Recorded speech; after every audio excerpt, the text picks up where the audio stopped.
as like an icebreaker is like 5 rapid fire questions. You should. Okay. You can start that in this episode. Okay, what's your name? What's your business? Whole Hawaii Counseling and Services. I serve all people of Hawaii. Wow. All 18 and over. I serve you. What services do you offer? I offer counseling and side coaching, mindset coaching. Amazing. That was cool. Okay, I'm going to do that. I'm going to think of good questions. Right? Yeah. Those were predictable. I want to talk about your side and your full time gig. I love that you do both. Is that? Yeah. Do you have like, because you know how some people are like, I hate my job, so I started a side business because I want it to become a full business. For you, it seems more integrated than that. Walk me through that. Yeah. So the main thing is, or what I got my degree in is a licensed clinical social worker. And the idea was always to be able to start my own practice. And so that's kind of where that whole Hawaii counseling comes in, is it's actually under my clinical licensure. It's me building up, clients that way, like through insurances. But my passion project, what I really like to call it, is my side thing. So my mindset coaching. And the idea for that is for me to be able to service more, so tailored more towards working business women and helping them through burnout, because I think like all of us are experiencing burnout, especially like with women, where we feel like we have to wear so many different hats. And so like helping them understand like, okay, burnout you don't need to have that factor in there to be successful.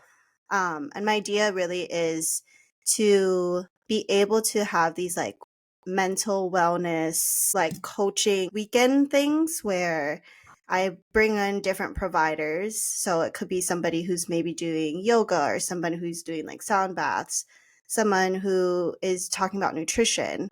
And it's not even necessarily just like me talking about coaching and all of these like different mental wellness strategies, but bringing in also other people to let them know like, okay, there's so many different avenues that you can take to make sure that you don't get to this point of burnout.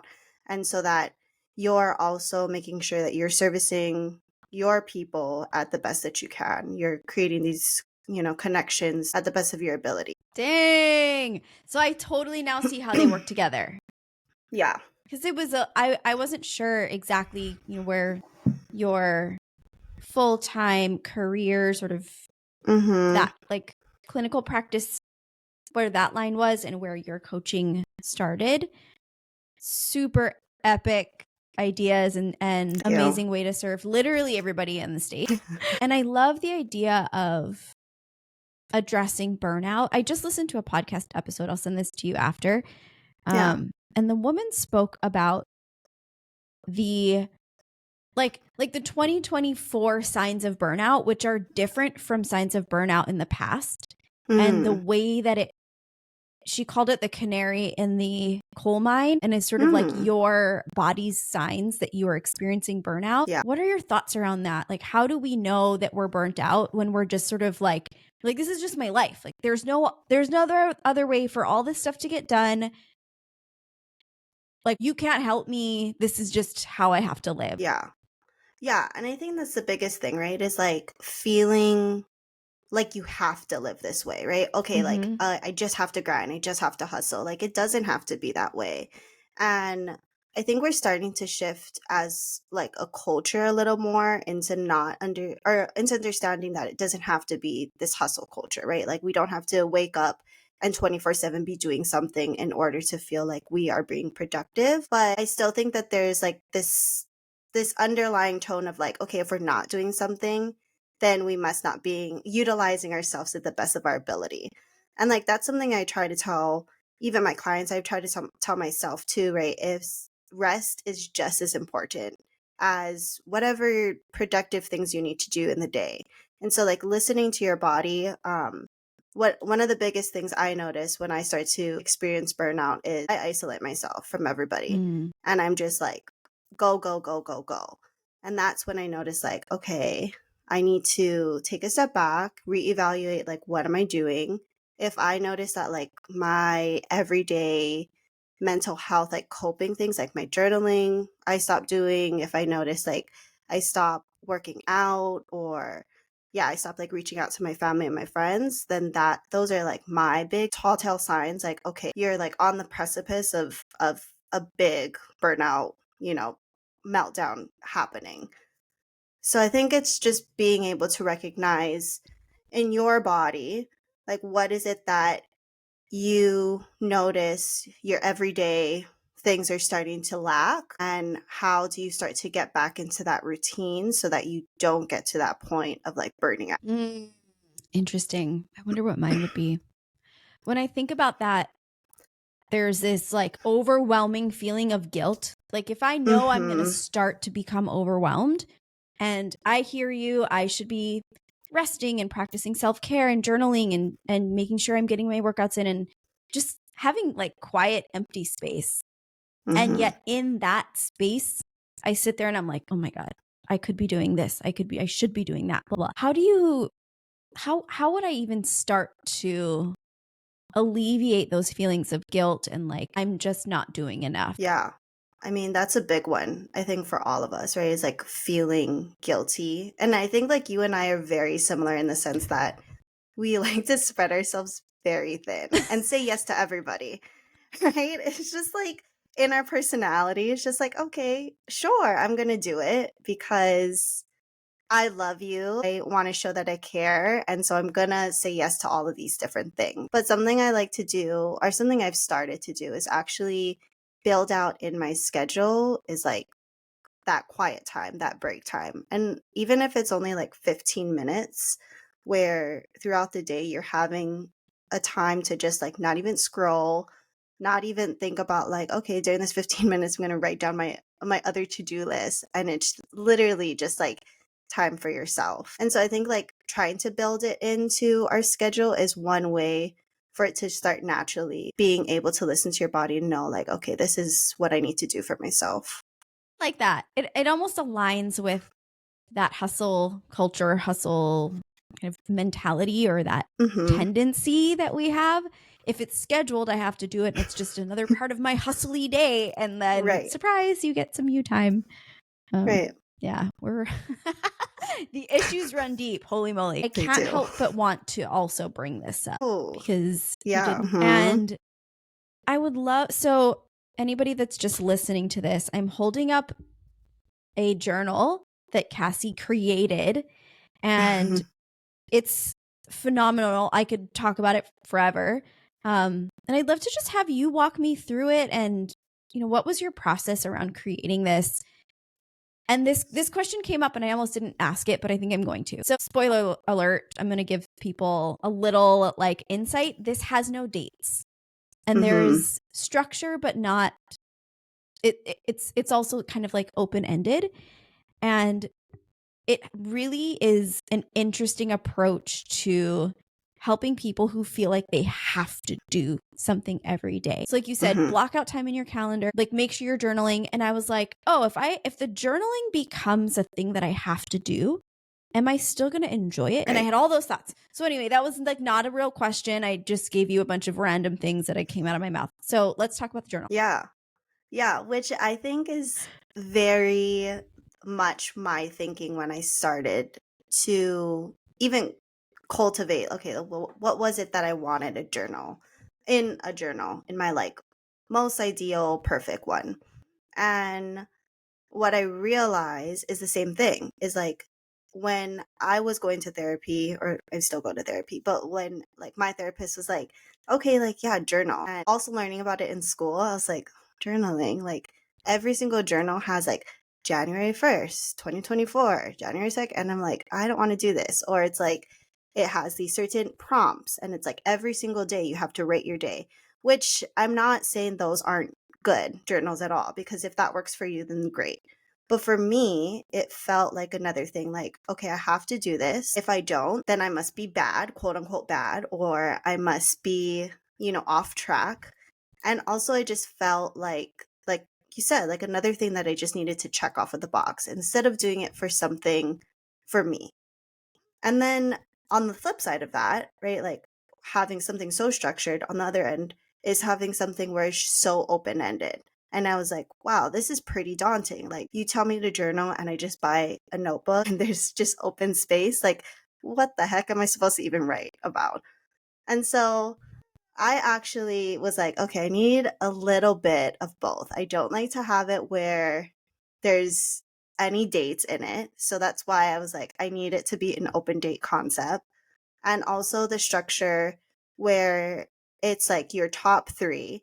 And that is very open to your own interpretation. So my interpretation of my top three is like, I journal at the end of the night. So it's like, what are the top three things that I am proud of myself that I've accomplished? Other people might take it as, okay, what are the top three things that I want to focus on the day? Or the top three people that have impacted me today, right? So it's very open to like, okay, what is it that you want? Your focus of the day. For me, I like to use like little affirmation cards as well. So just bringing in a different tool for me to like focus on this like quote that I use. And then also there's like gratitude in there, and also like your little affirmations, which I always found gratitude practice is something that really helps, just to naturally, as people, we're very negative and we like to look at like, okay, how is everything going wrong? And I think starting your journal practice and looking at, okay, what are the things that actually went right for me today can help to start to change how you even look at your day-to-day life. I love it. I actually didn't realize like my three could be anything other than what I used it for. Mm-hmm. Which, like, I was the kind of person, I journal in the morning Mm-hmm. sometimes and not always. And I love that. That's okay. And it was like, what are the top three things I'm going to essentially, it was like my checklist. Like, what are the three things I'm going to do today? And that was big for me because I typically will have a checklist of like 10 to 20 things in one day. And then I get very overwhelmed. And then I have this like overwhelming feeling of failure at the end of the day because it's not possible to check all of those off. And when I was able, or almost, I'm going to say forced, when I forced myself to just identify three, I was like, the rest, if they're done tomorrow, then I'm still winning. And that was a big shift for me. But I also love the idea of alternating between all the things you said. Maybe it's three people today. Maybe it's three, things that I accomplished that I'm proud of on Friday, or, whatever that looks like. So that's awesome. You also have two questions or prompts that have been really, they've been monumental in shifting the way that I live my life and craft my business. And it's what energized me and what drained me. And being able to identify those on a day-to-day basis, not day-to-day, but as often as I'm able and excited to do this, it helps me to identify things that I want to do more of and that I must let go of. And those two things and the awareness around those has like really changed a lot for me. So thanks. Oh, I'm glad. I'm glad that you have been utilizing it and it's helped you. And I think, I don't know if I also mentioned, but there's also open space in it. So it's not only prompts, there's space where it's open. And I also strategically did it where it was dotted on the line or on the pages instead of lined. Just because I also realized like not everybody is the type of person who likes to write. And so maybe if your journaling practice is drawing or coloring or something where it doesn't have to feel like it's so formatted and you need to fit into this box. That's kind of why I did it dotted. You're so epic. Thank you. Like, you were so thoughtful about all of this. And it's funny because I do draw in here, but I didn't realize that I'm probably drawing because there are dots instead of lines. It just, it felt like that day, or sometimes it'll be like little doodles and a quote, or like it's so open to whatever helps you that day. And that's what I'm realizing too, is like I can use this in so many different ways depending on what I need in that moment. And that's kind of how we should be treating ourselves, right? Like, Right. whatever you need in that moment is okay. And to just honor that. So thank you. You're amazing. The journal's amazing. Thank you. How do people get it? It's on Amazon. And I think if you actually Google or Amazon search my name, my full name, my real name, then it's better. So Cassandra Castillo. And then it'll pop up as the journal. And then I don't know, you can probably put it in the show notes or something. I'll send you the link to it and stuff. Awesome. Yeah, I definitely will put them in the show notes. Highly recommended. If journaling has been a thing that you want to do, but you feel like you're the kind of person that can't break the chain. And when you do, you have to throw the whole journal away and it has 2 entries in it. I've done that so many times. I actually just have them. I don't throw them away. They're just here empty.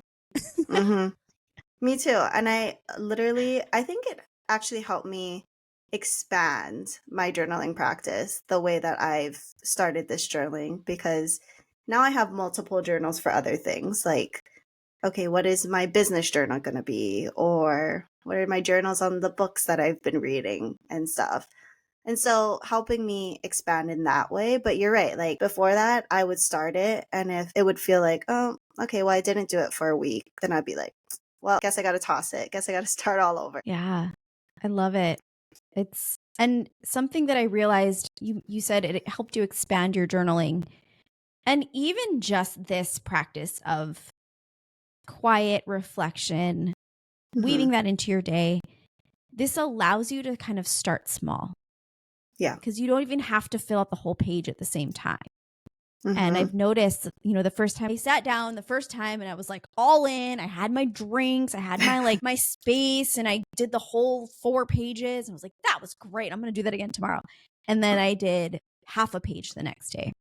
Yeah. And I realized that even that was beneficial. And then I may have skipped the prompts the next day and just done like a free journal on the empty page. And allowing yourself the space to do that in small chunks imperfectly actually helped to build the habit a lot stronger than forcing yourself to complete something like that every single day. Oh no, you are so frozen. Yeah, a little bit.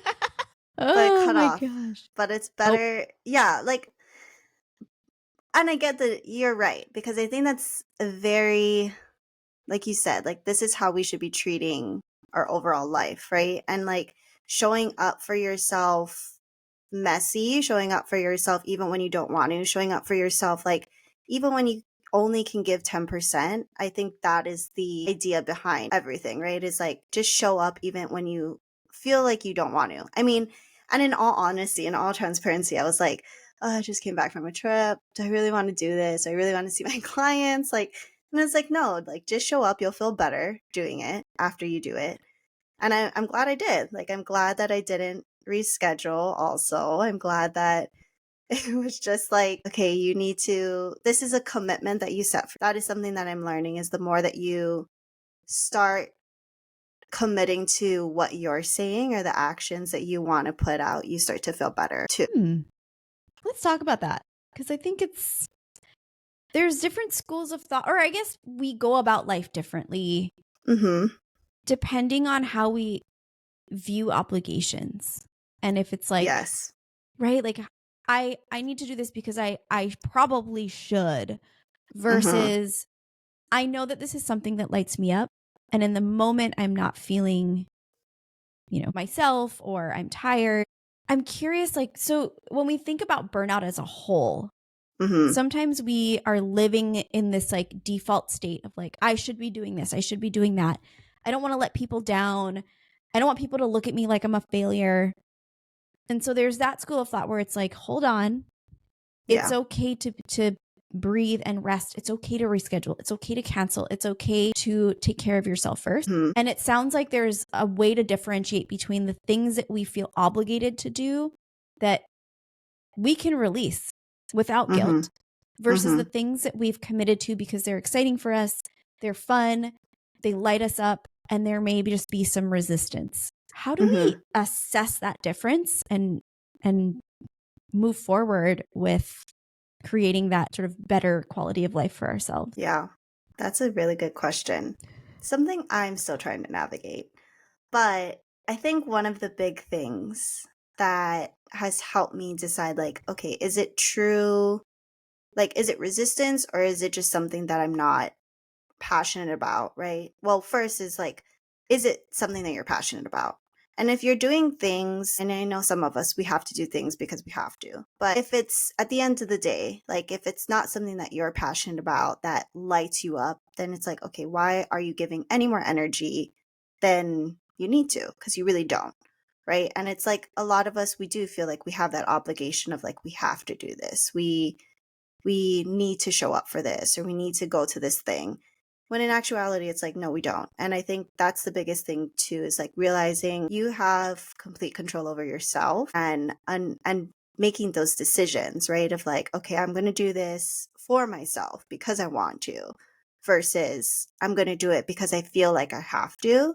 And I noticed like even myself when I would do those, okay, I'm going to go do this because I feel like I have to, I would end up just resenting whatever I was doing or just being like, oh, why am I here? Right? Like, why did I do this? Why did I say I was going to show up? But I think another part of that, right, is like, I'm reading this book. It's The Big Leap. I don't know if you've ever read that. Yeah. Yeah. Yeah. So that's another thing. So like for my example, like waking up being like, okay, should I reschedule or should I not? It was me thinking like, is this my upper limit like problem right now? Right? Like knowing that having this conversation with you was something that I know I was going to be passionate about, but also that was going to just help me like connection wise, us connect in a different way than we normally do.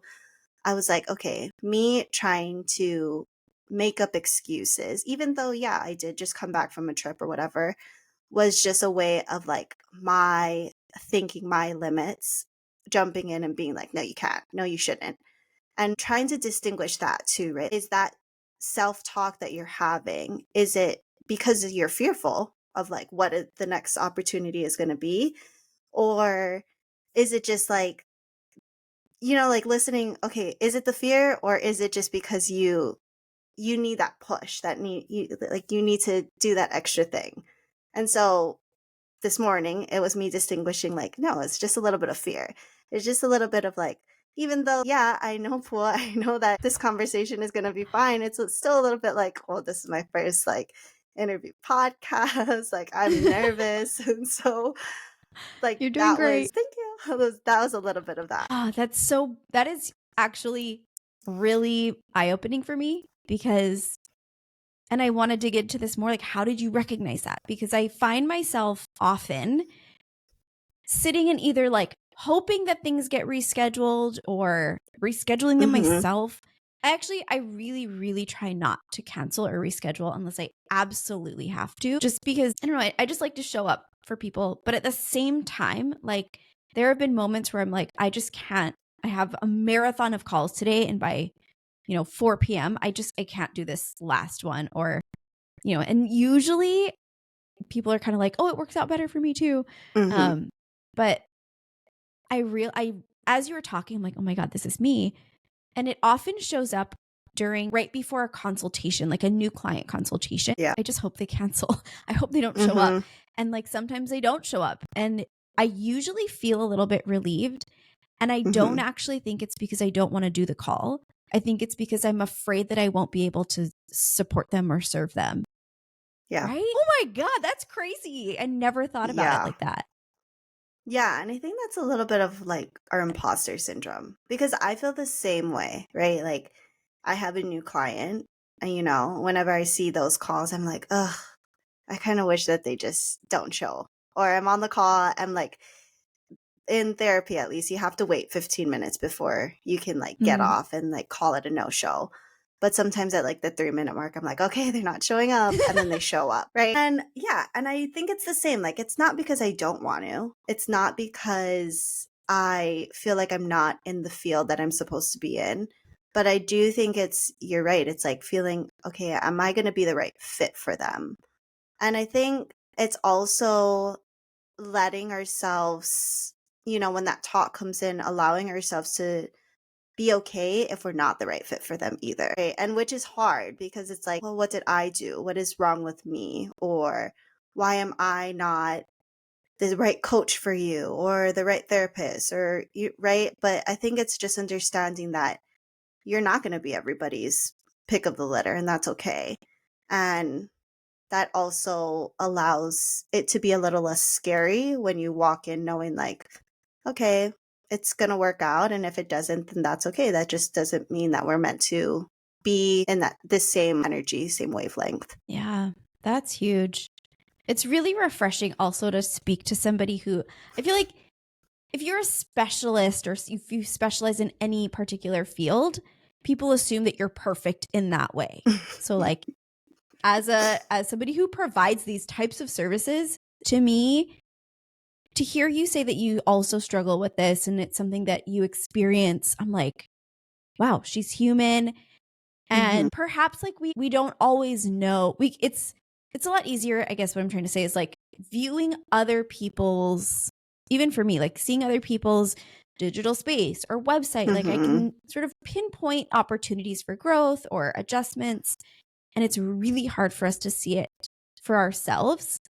And I'm curious what your thoughts are around like even you experience these challenges where like you hit those upper limits or you have these thoughts or experiences and you really have to focus on creating awareness for yourself, and you also go to therapy. And so having that external support, like what are your thoughts around people sort of self-diagnosing, trying to figure it out themselves, trying to like listen to all the guidance and do all the journaling and like, I'm good, I got it, I'm going to read the books, I'm going to listen to the podcasts, versus seeking external support and getting accountability and that, where's the balance and what are your thoughts around that? Yeah.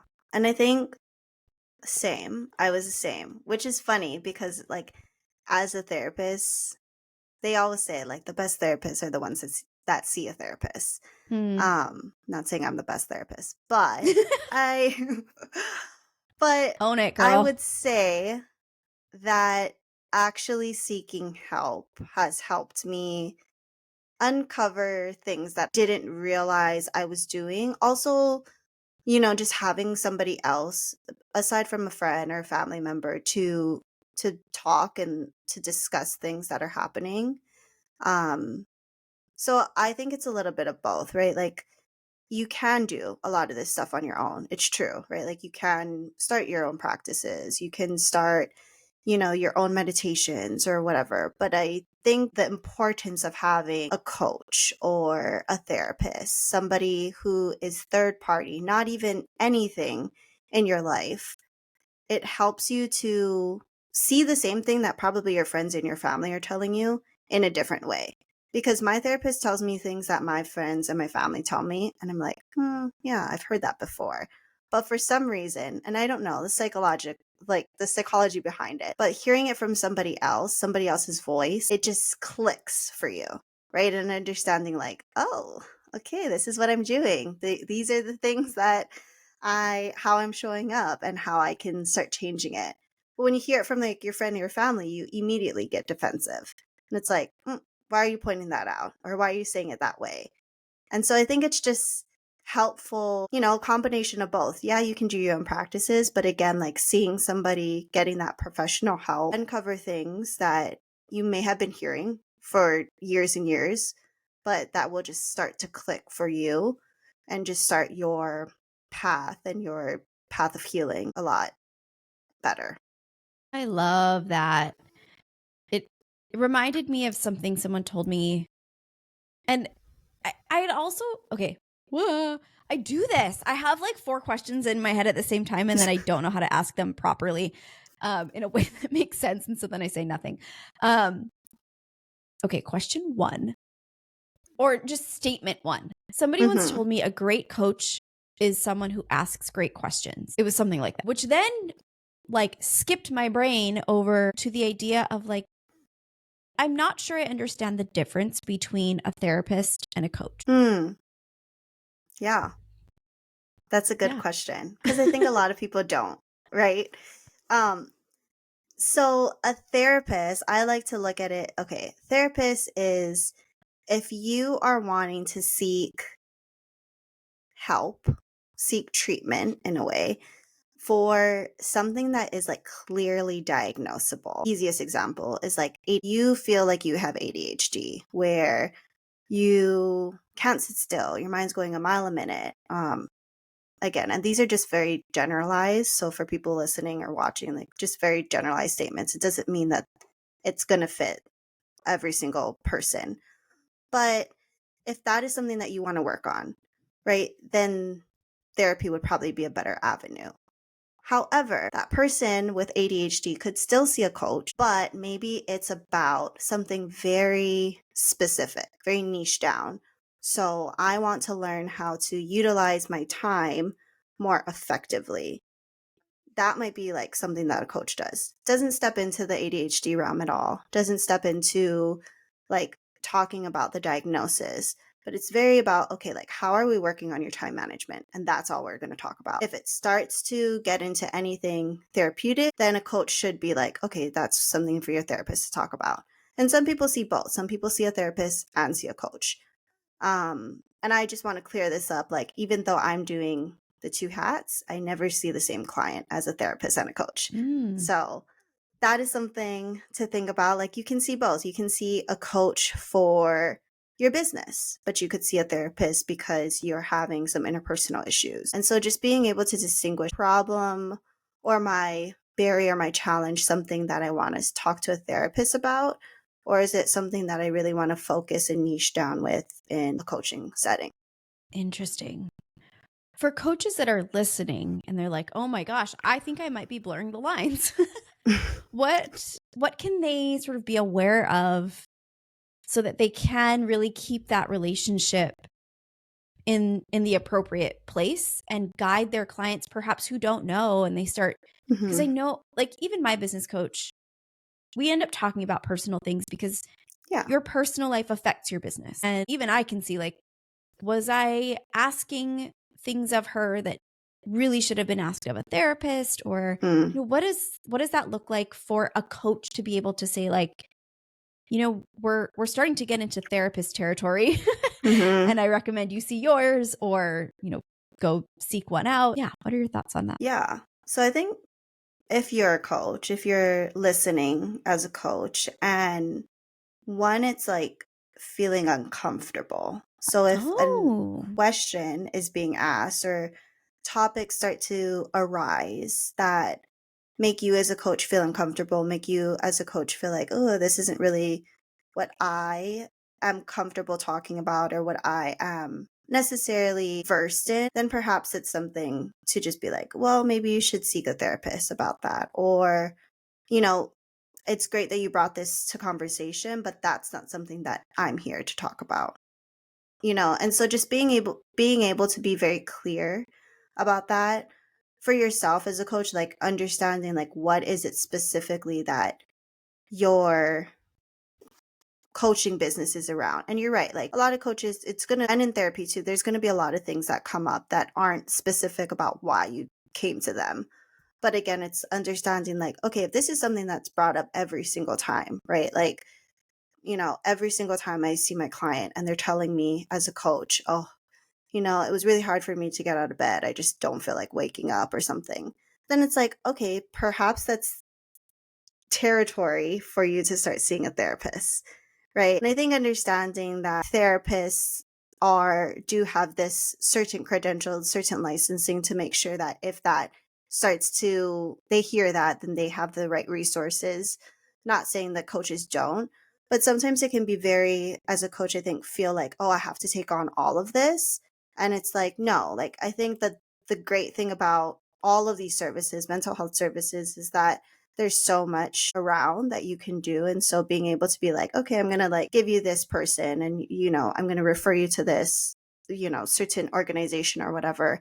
And knowing that you don't have to be alone in it. And this one client isn't your burden. It's awesome. It reminds me of a quote. It's not a very crazy quote. Why can't I think of it? It's like, it takes a village to raise a child, something like that. Yeah. Yeah. And like, why can't it also take a village to keep us whole? Honestly, though, like, I think that's what the shift of any type of well-being should be. right? Is the understanding like you don't only need to see one specialist in order for you to feel good or feel like your best. You have to see all these different people, and you have to understand that like that is just gonna what makes you whole, what makes you full. Yeah. Which I think is the beautiful part of the business that you offer is when I think about that, I'm like, okay, so that means I have to pay for a coach, a therapist, a fitness trainer, right? Like I'd love to, but that Mm-hmm. may not be, in the cards for my bank account. Right. However, you are putting together a beautiful service where you're actually bringing in experts from all of these different arenas to support people through your business. Mm-hmm. That's awesome. Thank you. Does that exist yet? Can people learn more? Yeah, it's on the precipice. So it's yes, I'm hoping to have something by of this like all these different, practitioners coming in. So like a weekend retreat. That is what I'm hoping for by the summer, for it to happen. I am starting a group coaching service, I guess. That is starting in February, so like very soon. Tomorrow. Which is this weekend. But it is pre-recorded lessons, but you also get the chance to be in a community, have questions getting asked within that space. I'll be in that space as well. And then there's also one-on-one coaching within those 8 weeks as well. So you can get a little taste of like what coaching would even be like with me. But it was the idea of being able to bring like-minded women together, um, to be able to share in this space and understand that burnout isn't something that needs to be the norm. That's epic. Is that online? Can people join it from anywhere? Is it just for people in Yeah. Hawaii? So because it's my coaching part of my business, then yeah, you can be anywhere, you can join it. I will give you the details on how they can like start or send their information so that they can join. But yeah, it is available for anybody around the world. And I think it'd just be a cool space for everybody to be able to share in their challenges and also their wins. I love that. That's my favorite model is group coaching, community, and one-on-one support all in one. Mm-hmm.